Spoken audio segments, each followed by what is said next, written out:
Yama Ghana for yina kwaba na afei kasebo no yen hyase yen kan enkyire mu emfensom edom ene mpempem a ahwehosam a yede ensomo ewo kasebo mu ene se wodi wani ekyire mu ewo eye kaso a ene widi bakwantempo no eso a contractor wo ye kwan no ye beka nse wo ye dualization no amanebo ekyirem se wodi anyambrasem anyinambrasem a contractor wodi anyina no ene se wudu eye Liberia camp a wabra contractor no wo ye kwan no wokoto botan ewo kwan ne fifi ba binti amanebo ni kyirem se ene wakopai eye dynamite ama ye kasai enipa makomako ensia ana amanebo ni kyirem se wono atoa yanom ewo nsia duom na amanebo no sa de toa so ekyirem se enipa makomako be se aduonu enso 27 ana ye kasa ba bia wo moda no eni die enya yie papapa na amanebo ni kyirem ese contractor no efiti be se kwata peso ni a wo hye ase se wo ye kwan no ewo mu a wotimi blaste eya botan ne bi se na be ya ekwan betimi adamu na ne dwumadi a wodie no watimi adie nanso wo manfo no kyerɛ se enadwumre die afa wono manyinam contractor no amo wo mama ne bia se ye be pai eye dynamite na no na manebo no ekyire mu ese wono mo ho mo a wo nka bi hyɛ mu be se no nan bre mu ya mu ana contractor no ekoso dynamite ede ko sha botan no mu a ene agi boom buya ema ye kasai aye arehosam a enipa makomako be se ensia ana ye kasa manebo ni kyerem se wo mususu se wo matoa yanom ewansia do ana foforo be se aduonu enso 27 enso ye kasa ba bia wo moda no de ene grace ahyirenyom agise nyankopon wo ba mu a aye arehosam papa na wo mu a eti hobie timamufo ni bi ene DLFM samtrofo di nkomo no ana wo mu ekyirem ese wonu mu a eprepra no ebia no oden ama sesia no eye Winneba Specialist and Trauma Hospital ye dibi akwakopiem ewo ho sadan so ana wo mu pra ne mu oden a yebeka say intensive care no so no sabre dibi abapiem ewo Kolebu ewo nkrapompode mantamu a wo mu a ewo no so no eye St Gregory Hospital ewo Liberia camp ewo Kasoa ene ne importem no ye kasai eho na emu no bi egu a aya reho sempa na enam so ama esanse bufuo etimi aba no nti wo manfo ne adehia no ene konkonti ba ato ahye contractors ne so a ene ya bro workers ne pa enam so ama police fo bebro adioson ana sabre atubra ne da wo mko ho a fully armed wo mo atwahia mu ewo eye Liberia camp a wo timi abomode se adwebre ebetimi aba miyenko ahoma so na ye ne timamufo ne bi eni nkomo emu baako eye Musa wo bre atorentem ne siye no na wo wompotem ho Musa majo eba DLFM kase eboso bacho me jimusio bibia boko de ewo Liberia camp ana bacho enda yada sorry dia yantia some power Liberia camp dulam nyambotre maye wadaroma me pacha wo ba ye Facebook no eso a video no eda so na video no ye wona be se emprenum ye de nyina so be so mo wa we no said ye ebo no emu asie dwa mienu na nkofo stores abowuram nkofo fie ebo ni bi bowuram wo mo ete kwan ho ton ade ebubu wo mo na mu a enya asam ketwa bra Facebook no so eye DLFM 106.9 afa Musa mieni nkomo ensam ye eba ne se na mote ne sen bacho ye de awiabe ye wo hwana sabe no mo ye kwan no nti aya no mo blast a wo ma announcement na information center bi wo na aya mo ya announcement no bi atie bi by na de ye wa ye hihye dem kura me tense guguguguguglu no announcement o man kan bi ankyere ye pie masa ye kwan so kwa ye hu kwan no so DLFM 106.9 aya esini ntino ye wana ye tse wo so obi wo smesi wo ye wu oye by the me yan kwan se ma pa bi kwan de na mini pa me madam for me bibia oda ne verande mo o ba kese ba ku bi fi hin la okogbo ni trima at once wana one day and do bia wanka ji no we kere sa na ma na timfo no omubufu ye se contractor na de ne de in fact contractors ne de o ma China fo no first no mo ba yadwuma na aya wo abigifuni mana wo ba na wo ya announcement ba wo you know according to wo no say ayi China fo no mo ba ende so wo ba say wo manfa information ya ma obia 106.9 you know e ba na na bufu ba ye nti ayi China fo no de wo wachi wo bo papa to e fam ben ho de a anka enye easy na yɛkɔ yɛ bibia na yɛkɔ police station wɔ no de sɛ ade na yɛ no police station wɔ na abɔma anya saa de a wanhwɛ ne yɛ ɔbɛyɛ nti ɔde wɔkɔ kasoa police station ni yɛ saa de a yɛkɔ hospital wɔn so akɔhwɛ minia ɛnyɛ easy nipa sisi a confirmation aba paa deɛ nipa baako almost better 16 abla bɛ 10 minutes time ya mo boss baako fɛ me amene ne yɛ na nipa baako 16 na sisi a ɔma atano na nanu mo nse do nipa 15 bachawa na wɔn mo a ɛpra no nso hwɛ a wɔn yɛ dodoɔ bɛsɛn bachawa nipa wɔn ɛpra sisi a yɛkɛsɛ deɛ at least yɛnyɛ koraa deɛ yɛtumi yɛ bɛ 30 and now they say be emergency what one free Liberia camp what one kokaswa the sure so my refer be mukra about to akọ kolebu and I said 37 because emergency pa me pa wo contractor no wotai sosa dynamite no a empra dodo san na wo ye announcement e ma moteye na ene de ne de wa ma obi amane ade asietimi asie pacho employed do I so obey nation obey starting no anka indra say indra ni mbri be 6:30 na anka oba starting na panukwa na ade bachi na obey no sometime anytime we are no mo blatin 5 o'clock ahima che 5 o'clock and anwumre bacho anwumre 5 o'clock okay no we know I ban sa no wan kan chiro bia true fact one country bia enti sesia no me ye sure say amanebo no ayete ye no aposifo be say 70 anana wo ma betwa hwahia nanso na wo mo frɛ say reinforcement emra ye ka say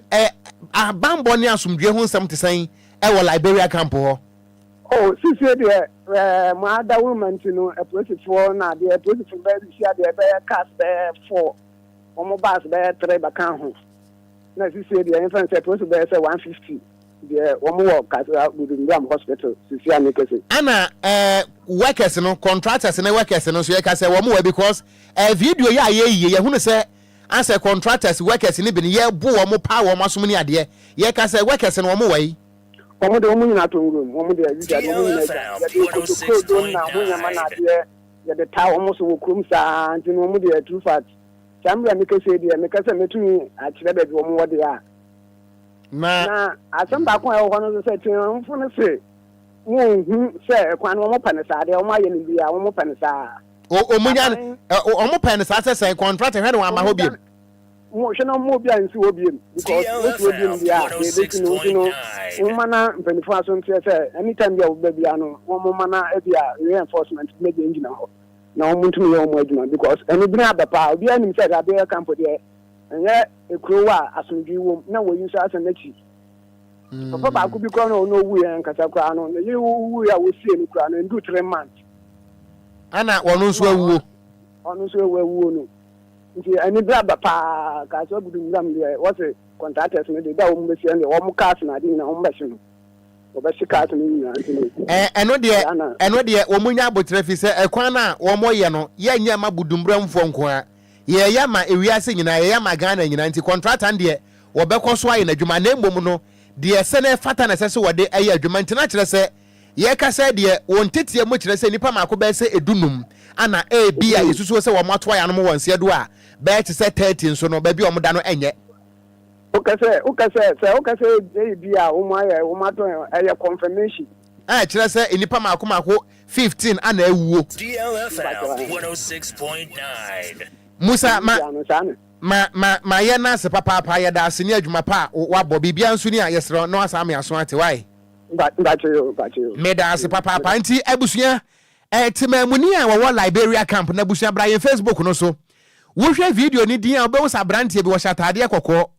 wo ye workers ni bia se de wo musi papa na so no minim bone a wa ye de ayesen we common from member Kwadwo Okon ahwe ana o manfo de ho abufu akobu obi ase bio wo ye libra keke ana dynamite no ye man liberals na so ye supervisors ne koso enti wo mu asem bi ka wo mon country supervisors na common from member de obo na wabo no bohunu Okon me wera ho ahu say my speechless because ene we the best metie for se ne ma akoma 13 ena wo mawu e wo nkwanhyiam obo ase kwa pia na enumere ya danso yenka hwemfa nhye mu poda wie ya na sensi ye se nimpa bebro de wo asan gu e waka so omunya hwya muto mu fie omunka hwe nhye mu yesiesie kwan amatimamufo no ho atọwọ no ma afi de nimpa bi mfumu so nti obi hye ne dem obi katina bia ne ho awodi obi si ton ne ma obetia ne se dima ya opew wewu yakum ne keke e okrom ha DLFM Okon 106.9. Enema ekoso woni pa ewuwu o ma we mu no okon se emperifo antena se pa fa se pa nwu akwan ma wo se de bia ye ka wo hwe contractor wu ye adwuma wo de ne se wo boa e ma community ni mu ni inconvenience se na ekoso no eso ate e ma ye ho atumi ato ne mo se wo ba ye adwuma de asom yen ne nipa ba buru dunum betumi awu ne nipa ba buru ba de se aduasen preprade a na okon ye kwan na se ye ba ye ne nkomo gya akwan ma ne da wo kwan okon sanka mfa so wo so Kwadwo ana Ghana ha ne yensi obia abrochire wen so voi empenifo so beku abo otrom wo kwodwa sese dro de okon January enko na ho de kwayankaye eni sense kwa na yeje nipa ho beto wo no nipa ma ko ba se dunum bewu na afoforo baboro ba se aduasa kwa aduana mo prepra eno ma imu sika sem so se de tie me de okomedi yawo pa nipa bia nam ne nsa so ma sa to yanchem wo yesi na okom fa ma kwan so pa na nyansa na ho ma afoforo firi se yentimi ntrase ema dane da nyina Ghana ma beda be so de obi anka ahwe nhye mu nya bone bia na ya gene kwade afiri ne sem e woni pa bi mfum so nti ade ntra de esi ye wa pieti o ma ne ntimi nso anu nwie de esi ye e wo mepe ye ntimi nso anu nwie wo hwe video no a Kwadwo ba bia me hu se as a young ladies bi wo mu na mu abubu wo mu na ne mienu nyina mu abubu ana mo tete fom mfom so be na mo ye obi mfum so nti but nka contractor de environmental protection agency e won hyehyeye o se wo ba trigger dynamite a ye won hyehyeye se wo ye se wo make sure say nkrofo no wo move to a certain distance asa na ba ya wa ye enti contractor ndete ya ne dwumade a wodi no okogire nim de rifi because dynamite ya nim say explosion ne take place okon e paya e bo na nam wie mu that's right wo se wo bo we na your friend is saying sin na me be bo aha wo se ade hye ne bi hyerem so na mo teka mu ana mate ne ka kira mo se abo ne mframa na nam wie nto obiam ba bi nwane mfa ma me mo na Ghana fo ne ntie bi okobo bo na Ghana fo eni ho dance ebusha mu ntie de e ko so e wo Liberia camp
enti ebusua de oman no ye pay ye ho ani ana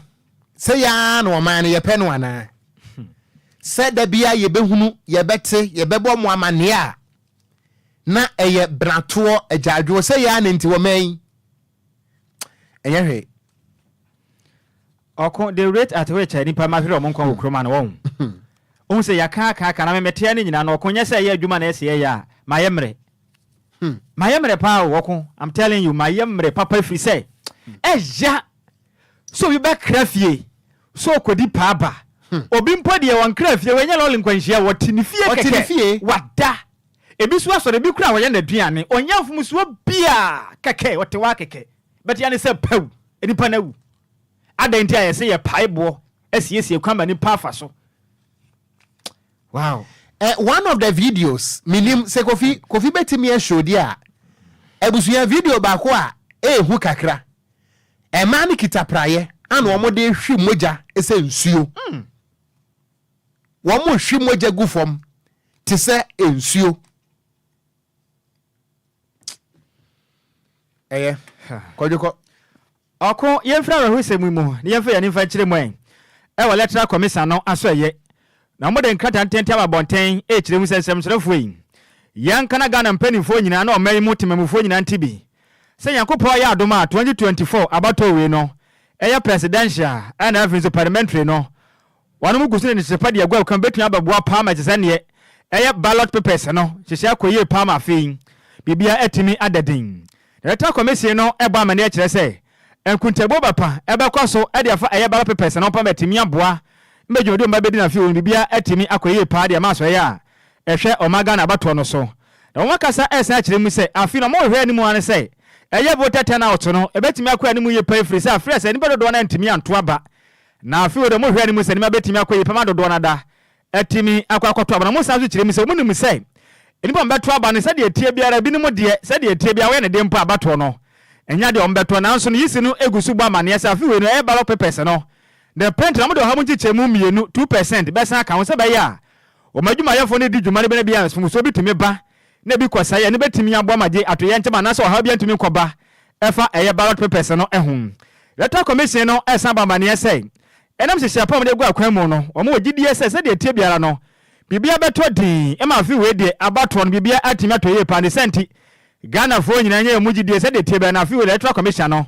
betimi abo adwumadin ye pan wonom sakasa e kyerem say every 1992 electoral commission no ehya asebo adwumadin afi wa mo print eye ballot papers na efa presidential and of the parliament no mo de ade ha mo chichemu mienu de ka ho se ba ya betimi yaboa na so dwumadin na se papers na bi kwasai a ye betimi anya bi no mo de ahya emu anamu electoral commission no e kyerem say Ghana fo nyina nta wo ma chimfa gidie pa ene trimo fight o matwi everisa afi wo dwumadin no bibia beto di mafia beto we no etini akwakoya asomdwe mapan krata we openipan sase no deputy chairman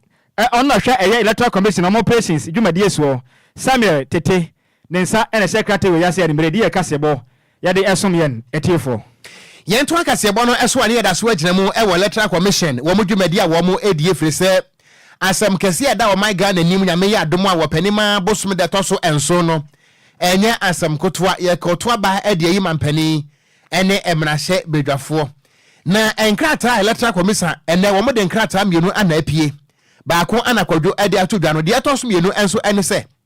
electoral commission se yemfa kasebo so na ye mo Ghana fo nyina amane ye se nyame yadoma wachina eye ebnada October bosom de toso edunum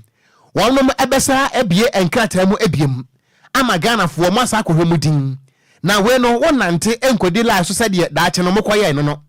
na emom no we no de wodam eye online nti betimi afa telephone wo laptop ana abekọ cafe na wahwe na ja watimi acheki se wudin e wabato nwumem anase enim eno nti mpanifo ase mo Ghana fo nyina mane se eye re-exhibition exercise eye provisional voters register PVR no nyame adoma wachina ana online exhibition ebekọ so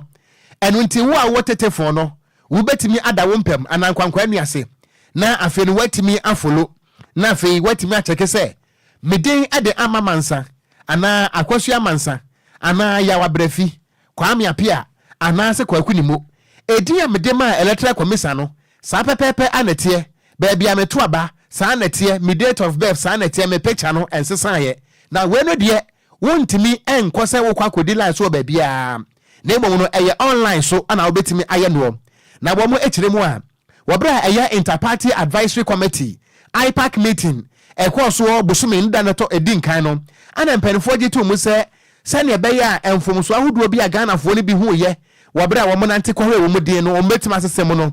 the electoral commission ebe ye ne se wono mo ebe hwe na afi no eye online exhibition exercise etimi akoso na no na mpanifo de nhihye gu akwan mo nyame yadoma wochina ana saa online no etimi abaso afi nso no electoral commission se enka nkyere Ghana fo nyina se nyame yadoma wochina de obeye enie wo fa wotetefo no a se we use MTN Airtel Tigo Telecel ana network bia na we use no wo betimi add dial star 711 star 51 hash star 711 star 51 hash mesi subium star 711 star 51 hash me pacha wo dial ya me pacha e free of charge yente wo credit bia yente wo data bia enti wo de fitin wo chena ekro no ebe hyase wo chena ntia no petututu no a na wa hyase wo pese wo hunu se wudi a wo de ma electoral commission no won krata mba bia wo to abasa na tie bibia nsesan na se wudi atimi akwabato ngumemu a bo mode san no petututu wo chena ekro ni nyina no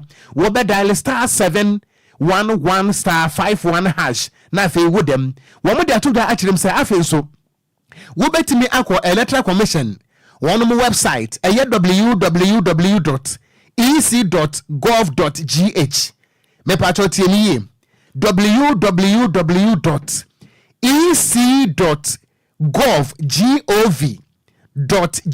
ni nyina no small letters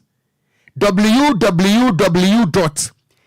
no small letters .gov, that is government gov, and also your small letters .gh. na fe we follow a sa pepepe anetie na wonya ekwa website no so a electoral commission say wonya boss a website no pe obeka kire o say fa voters ID no me pa chawo ansa na obesa ade we no make sure say voters ID card no eben eno nti voters ID no ewo so na wabo ade a space na wode be ma wo no enti wonya bo hempe no asende wonya sende a wodin baby a woto aba any details bia na wode ma electoral commission ebeba ewo wo phone nanim ama won so watimi ahwebi afen so wo mo ekirem se wo mo ne electoral commission fo no ane political parties no so eye nhehya ahodo bia nyame eye adomo asa exercise no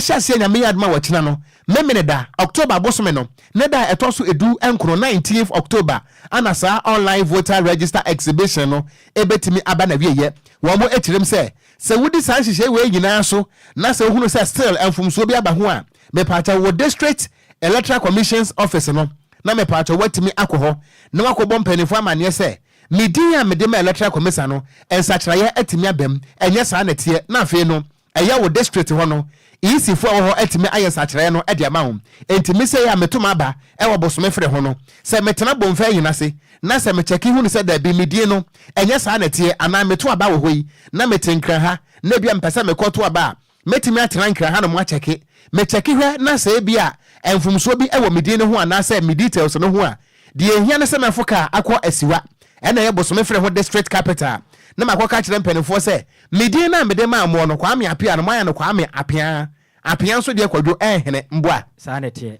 apia enko na apia so de den enko na masesa no ede amayen ana afen so no political parties no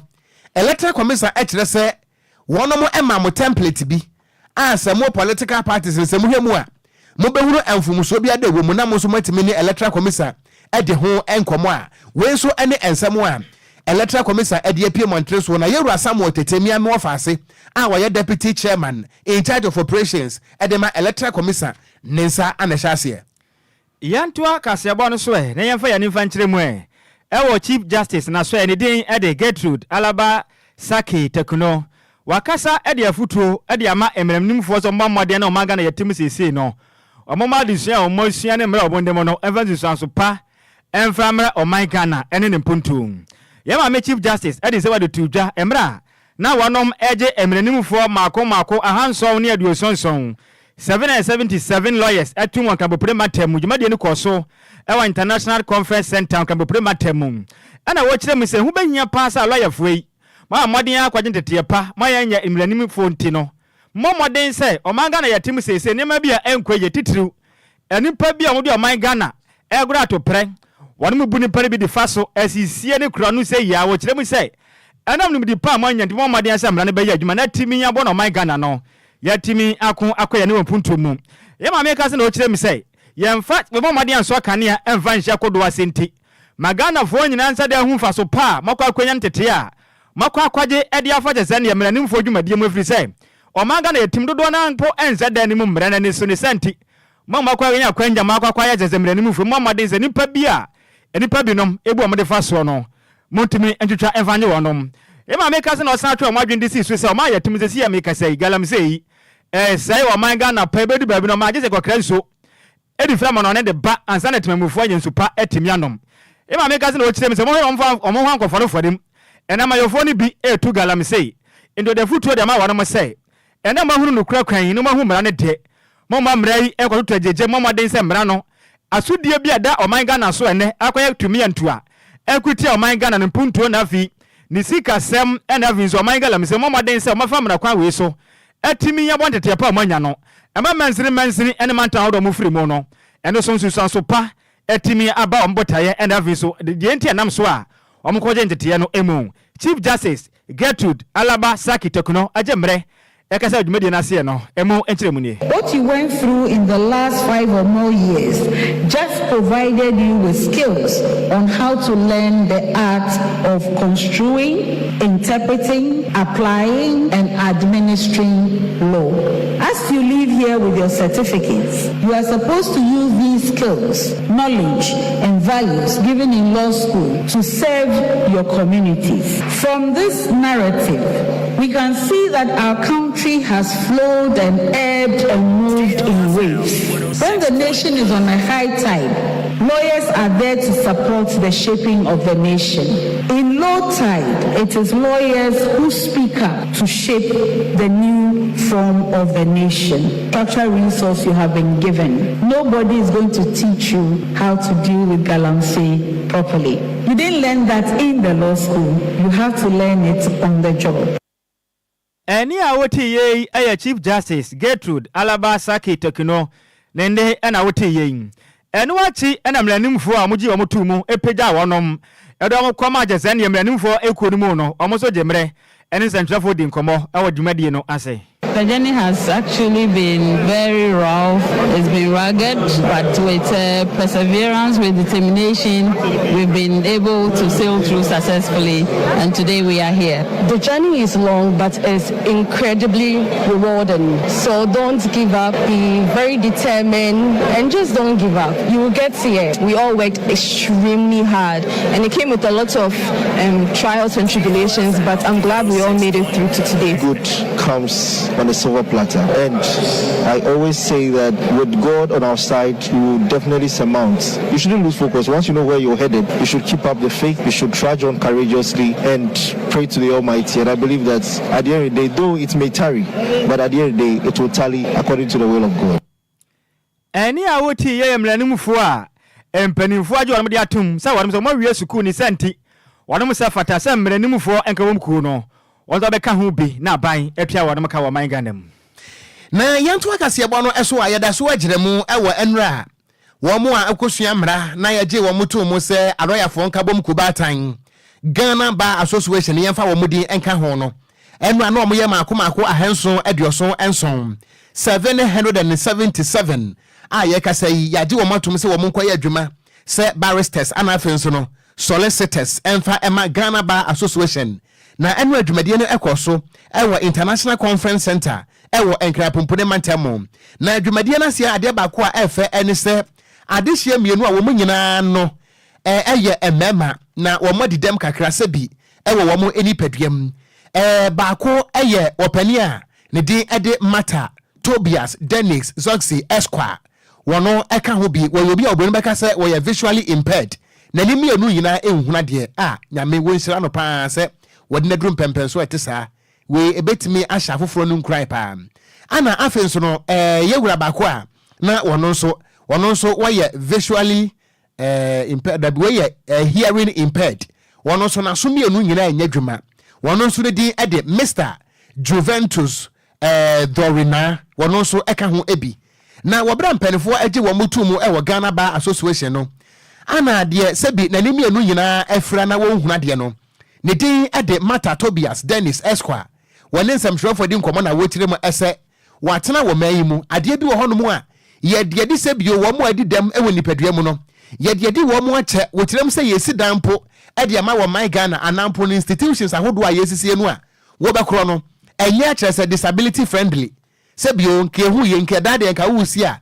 baby a nka wo mu a eyusu eye kire se hwiche wo mbetimi afa na nkomatimi afa ho wo se dan bi wo hono mu a institution bi wo hono mu a yesi na so bubu ani ntimi nko hofere se wanya obi a obeso no mu a saa bro san no nko awon ntimi mfro wo tirem se ba na saa no etia Ghana mra enu ntinyame aya adom a yaje na tum se mra nim ne no se wo ye institution na se bi a mo ye dwuma bi ana mo di dwumadie bi na sa mo anwene se bi omubuafo ho mo anwene se bi wo mo a edi dem ewo nipadua mu a wode mo begina court da bia kopim se Yesu beba wo bra wo pade ne kasa no emunsam ne same school fees with our colleagues who have the libraries and books accessible to them, then we should be giving the same service, because at the end of the day we write the same exams with them, and I don't think anybody considers us because we lack facilities. If I had failed any of my papers today, I wouldn't have been here. But however I managed to do it was by the grace of God. No provision specially was made for such a situation to be easier for me. Elsewhere, the field is made even for everybody, provided the person qualifies. So what the white man in his land will do is that they will engage you and make sure that all the equipment you need or the logistics you need to make your studies very easy and possible would be made available even before you are admitted. But our place here, even as at now that I was leaving school, there was nothing like that in any of the institutions I went through. So as someone who has been through this, it's my interest to make sure that the world and everything happening around us, especially in Ghana here, should be all inclusive. That persons with disabilities and other vulnerable class of individuals should be given their best share of the cake. Enti ebusuya ania yeti yei eye wopania ne din ede Mata Tobias Dennis Esquire wokan wo mo enra Ghana Bar Association yaji wo mutu mu no eho na wo kire se ye bibi e wo man mu a yanwene wo mo ase bi edi dem no eho efi se yetimi si dan se market yo se ye dan infrastructure bia no a ye besi dia ma wo man no yanwene emubuafo ho yanwene se bi wo mo edi dem ho enti se wanya somufo a wontime nkɔ saa fie ho wontime nkɔ saa danum a obroni kan se disability friendly institutions emunsem ana ode atodwa no wo de mbekɔ court pa yantoa kasebo no mu na yamamade ya free court na yamfa ya ni mfa nkyere mampanin dada zia mekeso na ya franka tuni edema National Democratic Congress endi samanyoku no mampanin dada John Dramani Mahama wakase ekyerem se Oma ya timu sese ni Ghana sukufo mofra beya 1.2 million ezi amekese no. Wonu munya konwapa entena so ewo schools ahodo mu. Wonu so nya de tudwa ema na wakasa ewo ze ne Upper West eye mantanim. Ana wo kirem se yapa efrise miri bi atwam. Omampani ebedeje Dr. Mahmoud Bawumia omoden ebo cheze ne apropa. Ekoma Ghana mensini ne mantam ahodo nyina mu kotwitwa mfoni. Ye videos ahodo are kogugu TikTok account mbe ka kira Ghana fo se. Omana ya timu ni pane school fo nkwa titi nuase momunya bebe bia ntena school fo nya nkonnwa ntena so ni senti oman yewo sana Ghana fo bo nse ma ne sa de yesre kwakwasam ompena da ka se na okirem se ya pass ne omampena beje Dr. Mahmoud Bawumia envrinjia nwotwe a Ghana fo omaden tabiri oman de sha monsa ne Ghana mofra ba ya 1.2 million ze amiketo onya bebe bi ntena o okirem se ya pa na obi se enti Dr. Mahmoud Bawumia eno omampanin na dangwa gufu adwei enti momma omukọ school ni bia na omotete nu yase o kirem se ya pa ne send bebe ya duro no wo hwe omanga na bebe MP amanyokodi akoduro ne dia ya tamnam ompende da kirem se ya wukura ne senti afu abato ne dia Ghana de shei monse monsa no kure free so kwati kwan a MP amanyokodi omanya fa so pa ne bosha ka se mo de show mani kokwan mo de nam so dia emu rampan wakase kirem se adeba ko betimi ya boana so hawe Ghana fo nyina firi mu ne se afu ya bato afinti me ya ha ye ho kura ne nyina ne se kokurometire no yentoma ono John Dramani ma no ba pe omanga na tebia hodo ayemofre ne mo ene omunya nkonwa pantena so ne nyina da ebe yetwam kabea Emma Penda da John Dramani Mahama hotel kesema na wakasa ewo Upper West Mantani mu no emu kire mu nie. Running mate Mahmoud Baumia, when he was running mate to Akufo-Addo, he used to come and roam in Upper West here and look for schools where there was no furniture and see children sitting on stones, and he would take pictures and go and say, I visited this school and they didn't have furniture. NDC has failed to give him furniture. Today, 1.3 million basic school children have no furniture.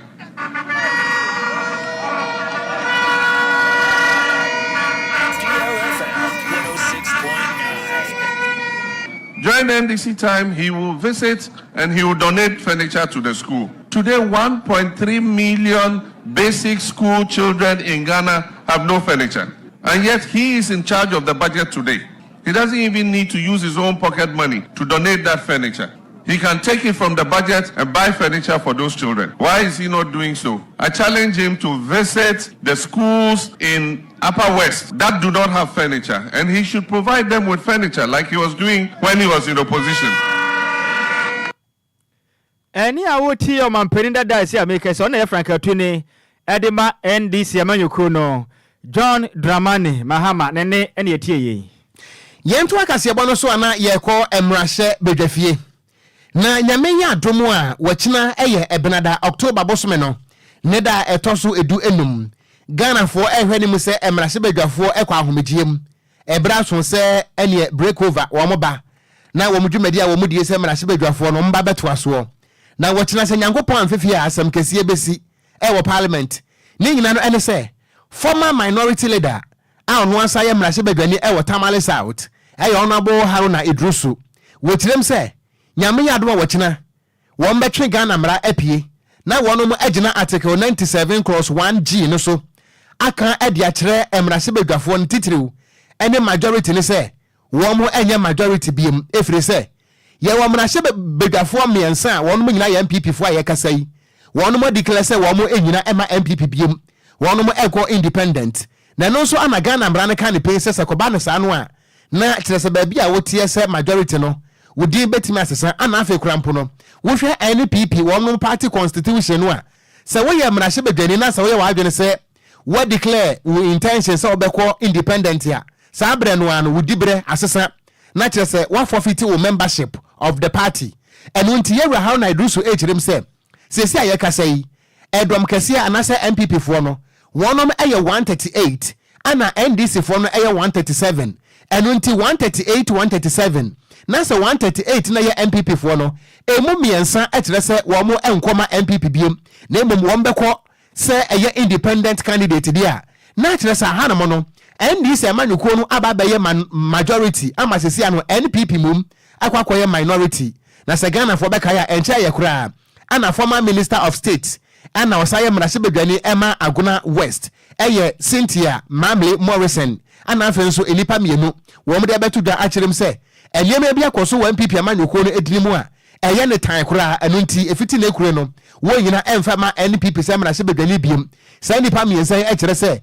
wo ma resign na every NPP a wono mo eko independent eno ana yira ha na do so ekirem se enne se koba ne sa no a efiti sa abere no ampanifo miensa e declare intention se wono mo enyina mfa ma NPP biem no sa wo kan article 97 clause 1G no a ekire se ade na sesa na NDC fo no eba be majority in parliament na NPP fo no eko back to minority efri se 138 no miensa efri mu asese no NDC fo no edoso esene wono MPP fo enu nti nyankopon yadma wachina kia neke de besi wo parliament no enya asem getwa yera Haruna Idrusu wakasa no emu nsem ne on Tuesday the parliament of Ghana will reconvene, and when it reconvenes I am very certain that Parliament and Ghana will go through a major constitutional test, and that constitutional test is that the NDC minority must become the majority for Wednesday next week.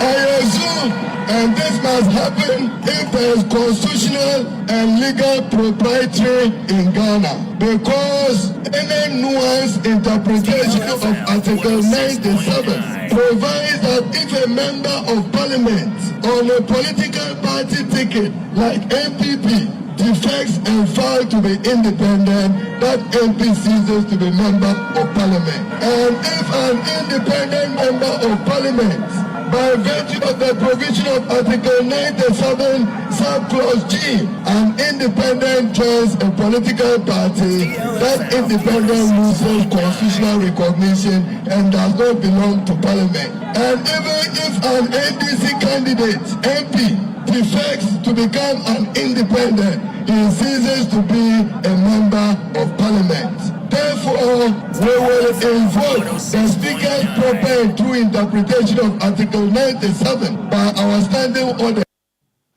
Enti eni ayeti yeyi eye former minority leader a woye mrashe bedani e Tamale South na wote mrase woye lawyer nso ne din e de Honorable Haruna Idrusu ana wochirem se Article 97 cross 1G no se woye MP na se wo declare se obekọ independent ya wonye emrashe bedani e wo party ne din mu biem enu nti esese sankrofo we nyina no ye pam wo mo anase ye dismiss wo no anase yentu o mfrade so na afa kura nso no afa na ehu behia se minority no eba be majority na majority no so abe minority na no si yepe ana eye constitutional lawyer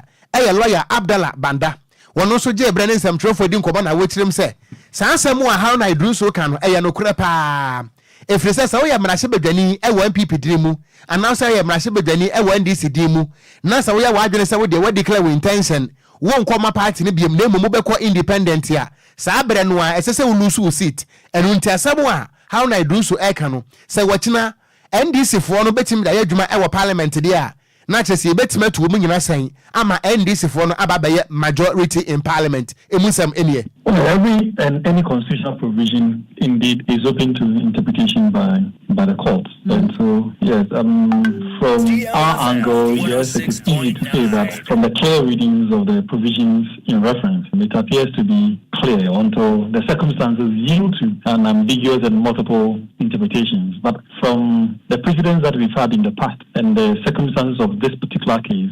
I think it will be difficult for anybody to argue an ambiguity into these interpretations of the provisions in reference as against the expulsion of the members of parliament in reference. I don't think that it will yield to any difficulty with the speaker declaring them personal non-grata in his parliament. Well, we have had to deal with such matters, if you remember, even in the case of Justice Abdullah and Attorney General, where these arguments were made, but on a different angle, that when members of parliament assume the office of the speaker, it deprives the constituents of their representation and all of that. And there were pronouncements by the Supreme Court. So it appears to me that from that case and indeed from the issues of members of parliament assuming the office of speaker and sometimes other positions as ministers of state and all of that, people ordinarily still have their MPs outside of parliament when they assume these secondary positions, which sometimes are actually the primary reasons why they went to the parliament in the first place. And so if you take it from that angle, it is easy to conclude. Enti ebusuani ayeti yeyi eye constitutional lawyer ne din the lawyer Abdallah Banda ana wochirem se asamo a Haruna Idrusu eka no ewo mu pa na nka wo men ye serious wa osanka by now sa MPs for na wo mo ye MPP for a wo mo declare independent no esesanka by now ya je wo nkonya free wo nsam nti de NDC mrashe bedafo ne ka no edemu pa ebusuama yenko Facebook no so na yenkan Ghana for adwentre ne kakra nso ewa ha na odoyi edifree tema ayama nwasemu wo say no political party can stop Dr. Mahmoud Bawumia's bus to his destination yo yada say ana piaga ana wo say Mahama will lose yo ana mamemfa ha na was so sad nipa no ewo Liberia camp no was so sad ana Richard Ahwe DJ Ghana man was betchire DLFM annex and was wabie mu papa and was oh ama Ghana, what is really going on? Nyankopon assemble kura nie na was what a pity. Oh God, have mercy on us. This is DJ Ghana man. Yeah, that's it. Anna Lucky Jackson and was ama Ghana. what is really happening to us. Ayawe Husemu. Na Obed Yosen, and was say I work around that Budumbrum area, and I passed there today, and I saw it. It looks like the contractor on that road has no idea of what he is doing, and the people have been complaining about him for a very long time. Now see what has come. Probably had the contractor because he belongs to a certain political party, Ghana for you, and was see with in life. Eddie Free Kaswa CP. The person was telling you and say, "Sa contractor na waya sa kwano Ghana for shas ye raise concerns and yene na Kwadwo what a ya." Oh, sa kwano accident. Bear to say 3-4. And I see what kakra because bridge na wo mo ye no. Ese nka oye bridge no wodi ebia road diversion sign si ho one fence ho and sprinter e ko free to gata no a bridge na wo mo ye no so okay ya me kai ka ho asem ofia ha ya. That's right. Na we nso de ana we asie no enti wo man no de me say a political contractors you. Yes enti de Ghana ni be kan wontie una ama na adwuma there be a political contractors you see ana mamefa ha na anyamini and was say I love DLFM from Amenase Yadase Papa and Zadon Kamasa and was say we are not ready to vote for good pacho ya trenie and then papa minti min kameda CP ana mamenfa Ali Wadrago Owusu Steven and was say I am watching you live from Dammam City in the Saudi Arabia. Yada say, and was it because of someone's negligence, those in charge should be held responsible. And was in news from them Saudi Arabia. Yada say, pam. Ebusa my memory when Chamiana homeless is yaba yades nyasapo and I bet one was one commanding and say, dear SCA Liberia Campui, me pacho unyonko dano da wajene say, me basi siya. DL News.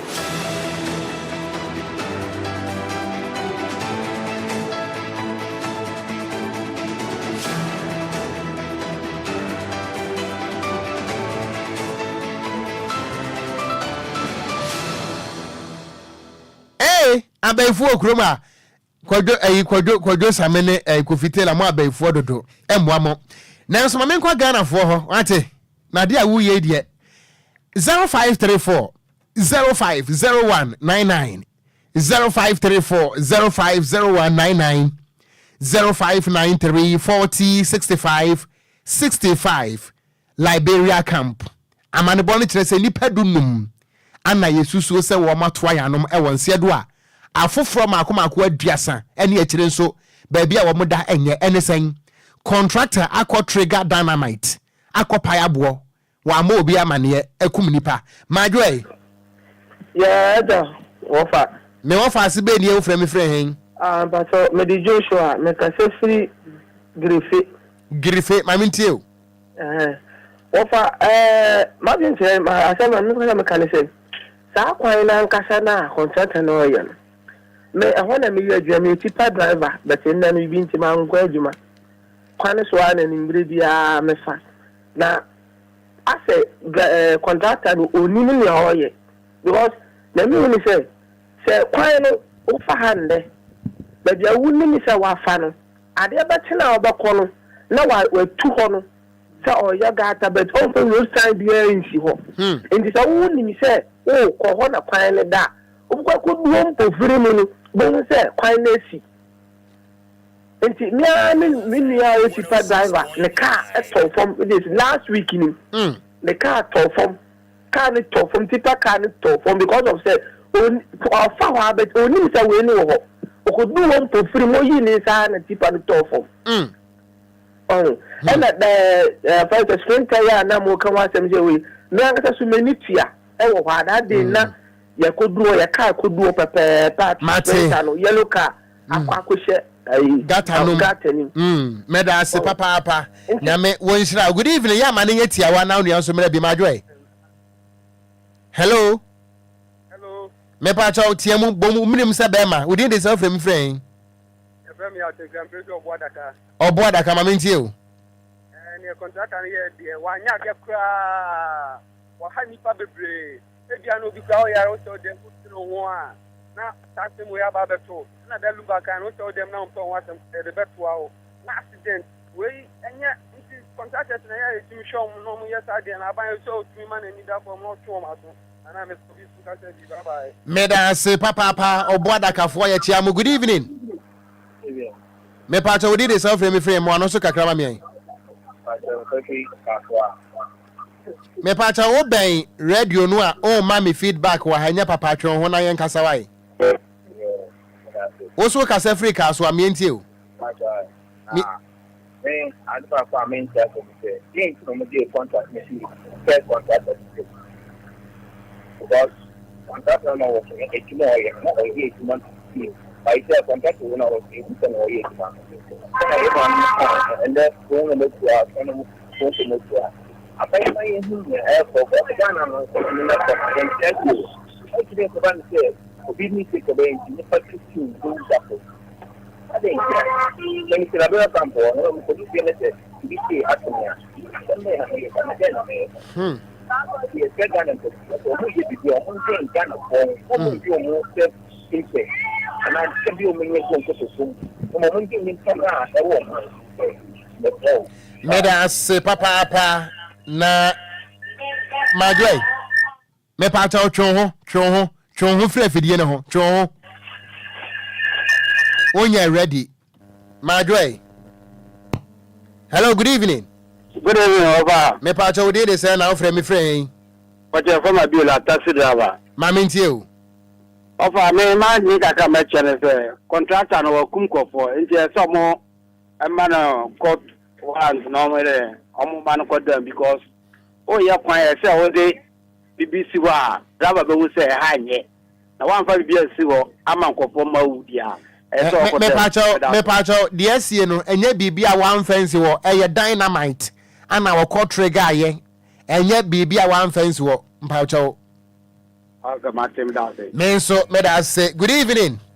Good evening, Ofa Bakope. Me Ofa se be ni o frɛ me friend. Yeah, me kaza fee sakumo set. Set ma minti o fee sakumo no. Ofa contractor no wanyade. Ye de duma ma bofo na Ghana fo ma no gbegbegbegbegbegbe. Ghana fo penfort modern hwe ne de maye. Nipa efi nipa mojagu. Sa na ya de Ofa. Anu edin Ofa. Anu edin. E kodi Christmas na nyema wi e koso okumu a nteye Ofa. Se asoma ne dia ende da nanim Ofa. Oni nyame nyadwuma. Wo so ne nyame ntena se nye bro nya kra ne ye kwakodi a enye eya wade kra ne ye kwakodi a ewuo bia yewuo enye madway. E pato ye da ododo nyina Ofa. Dixon Badako Kwaku JJ Drogba Achem Edukrofo nyina boys prefect. Pio Ofa. Ofa me pato Nyabre netie me na me chese sem kakra. Yeah, manenya snappy. Radio nya odia. Wafa me mema unwa. Mo. Wafa ba jo kimi. O se ade ewo ya kwa ken. O kan bebrepe. Na bi ma twa adina kwa ati ni se. Wafa so ka se mi se political contractor ana meboa. Two here. Ghana hano ye won se hwe ne mra e wo se di su nipa bi wo ho a esa ne se amanu kun sensem nti samra no woni so wo fa na nka ye den e na wo blast aboa ye won se se na ta ne kura e ya anyumre o biada e na se be nipa nso a ye nye ese sa nya ma ye asi nyame e ha am kakra ne se wo betamia na politics wo ngato mo ne anwane ade akopa won chew asande I campaign na Ghana pro so sebe ye ni media wo family ni ade atom na ya buki na wo be ko se kumiensa na eso nyame on kike busua na were wo fa wo nyame nyadwuma won so oni nyame entena wo ye me last call afa me pon madwe wa fa wo din de say na wo frɛ me Efrehin we action boy ATM afienya mobile mamenti o wafa mojare de aversa gusa say awia no 13 anyimbro 15 nti uko ka bo ma kwa na na ko ntelefone de bibia ni ho mbe ya ma e wo nti ankasa ya se ya brabo mu yi If I would the my name is the Okan Kwadwo Mumtie. Afanie. Me wa fasini. Wa se ho. Me da se. Nyame Israel. Ebusu ye ntimi mfa frefo no ebiem. Na Kwadwo ye kwode. Kwakujeje kan sembi. Yeah. Wa twema adwen sisu. We ya ewudisem yesie ya wo manfo na kwa atorentamu yi. Wo de hwese my politicians no ena nkopem sa bosumu be ende. Wo mo de mo ni anwa. Ebe kwa kwadada wo no monye mattress na montoma ya nsem hunu. Wo benya Ghana ni na adwene mu oha. Se nkwada handkerchief. A wo no so be kwa kwato aba emonti Kwadwo. Se oma we na yetimu sisi na nkasa no. Se oka no kura kire nipa. I said sebe wo de nkranta etu ne menum. Ene se nema bia se ye ne yankasa ye keka ye ho set mamufo ne ye ne ye nye ya sede wahunu adenti ene ye betena ase de bia de ye hwe han saa me yakoto ha mu ansa anwa de unipa wawu de ne betimi ayama no upra wapra no mattress de be se san wo hyebrem ye besere ye mampanifo fa nhye pangu akwan because we obi ne ingredients na ma na si o se contractor ne de ne ma pagu akwan man ka we ensi da Kwadwo ante nipa na se wo koda afie se amoma mra na ma ne nkodam Kwadwo wo kan negligence na abrewa nte ase obi akwadwo dwuma na ni amo ho nsem mfe ni masem nti sa ndete okona ma na asie nti we de emra no man enya adwuma enipa bi a enam ne nsa so ma san kwanhye wo yesi no onkoda afiase na kyena obi so ehu de esi ya odi betu ne hofo sa anya sa de ebekoso asi bio emo ya Ebusu kase bo no ye begina so na ye de aba na wiye na ye so so DJ Hitman ana woba na akenkanfo mienu edi a meje so eye Gan Stakat ya meeting kura woko Okogyeabour Ocran mene takrade Kwadwo krom twebe wudi shebe matentegramo Nhyiraba Kwadwo Sammy B no kwansa ye besore so unimisa afi so Guinness Ghana DJ Awards no so bekoso na efie ha Nyankopɔ ya dom Guinness ya enum ya yene Guinness ya e wona mafa ho komo so asene oh okay na yene age pass afinso yene adwotwam two DJ Hitman o hete dodo perifa o made ade ne din e de aka ho a DLFM so yegiram o damotere wo so wa yeda dodo o hete dodo DJ Hitman o hete dodo ancha ho ba yahi aha and destiny o tia me anim asemka o se na we de wasuma enti Nyankopɔ ya adoma November bosu de anim ne de to so enkron 9th ena dwumadie no ebetodwa e wo the Palms Air Convention Center eno no wo La Palm Royal Hotel e ho no dwumadie betodwa La Palm Royal Beach Hotel yes e ho no dwumadie ne betodwa ne senti etoto sre DLFM atiefo ni nyina afi wo dwumadie ntamaso yama ya homoden say DJ Hitman betumi ato abande ayeden opele befa ntimi to abande ma opele ne betumi aboa pa ma DLFM so yanso yedi na timi akwachire fi so opele nya ye nyina DLFM fidie mu ha se nyina ne yetiefo nya na yensa ayeden aka sa awards nti we de besrada ma yensa ntumi ka afi we na nyama ntimi kwani mom ye hwe ne mu na opele code na mayo nti ye gusu atwan se code ne baba ne de atudwa na etiefo no matimi evote dia man no parents akampe ya tede ne frisa nyompa we no ye highlife highlife nyompa ya bonifi ase no a highlife DJ of the year award highlife DJ of the year award na de ma Hitman ni senti we die emfa ho ma emfa ho ayi nyina ye ntoma no entime nto fa ho na ewom se moya ma adwen sa mo vote man ntentemu a ye de patapa abefem the king is back to the subject DJ Hitman say na yetio pata we mo nyina ye Talibans a wo mo stand by trigger se dynamite a ye de patapa abefem ne ho asamayin enti wa wiyo okoma wienti atwan code no ogusu aye ho adwuma nti se yensan kan no ya do me free china ko no ye be share se na announce eye code ndi amatie fo no a share se ato aba no na mo de ama DJ Hitman free say afi we the high love DJ of the year no say the tbia na say inside den e kan DLFM so yanso award netimi esi yense so ne papa Charles Kodofo so mi se we ota akire they said the tbia award na de ye beje ye bede we are high life DJ sa no popular request and wa mama me medum transmitter no me panyum we menenamu obrade me adu akiri wa mama medum transmitter no ote ye Eye warn you. Baby ade afei. Me no. Nanka highlife there. Yate otenase obeya hu adwumante no. What is that nenka? And owie so anabo me papa samu kokrom na wo bekum. Na efie wurafo onwom no. Sa wo kai. Bia efie wurafo onwom landlord abodwese pa. Wo wie so anade apeteshifo ne de na de awuram eyede be no okumatia o petesia no okumatia uraze o beraze azaya mama ebusia yekwo na ansa ne be so no happy birthday en confirm Nana Poku Jr.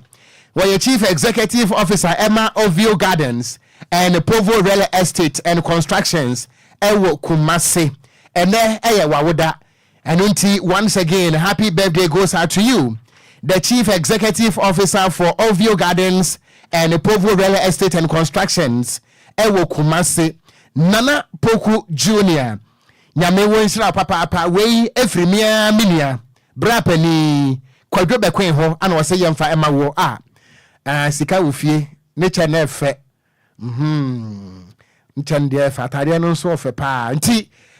nyame wonshira papa woma nkwatenten woma nimdie sika nde atenso wode ama dada nti eno kwa de mensha dansa mo ho mpaye pi na emom no epokura no ensuo etogum nyankopon wonshira woma nkwatenten na hoden no so emra bebre enunti no once again happy birthday Nana Poku Jr., Chief Executive Officer Emma Ovio Gardens and Povo Real Estate and Constructions Kumase we every million penny Kwadwo Bekwen Jubilee House Annex onimo ne hodada bra pani entokwai adwuma wuntimi de nyina na DLFM wuja to hon ma wachina so hu no aba baye bi ato aso wuntimi de nyina enu nti nyame wonhyira wo medidi Okogyeabour Ocran mene takra de Kwadwo krom Tabewood de shebe matentagramo in Nhyiraba Kwadwo Sammy B. The Ken is back to the subject.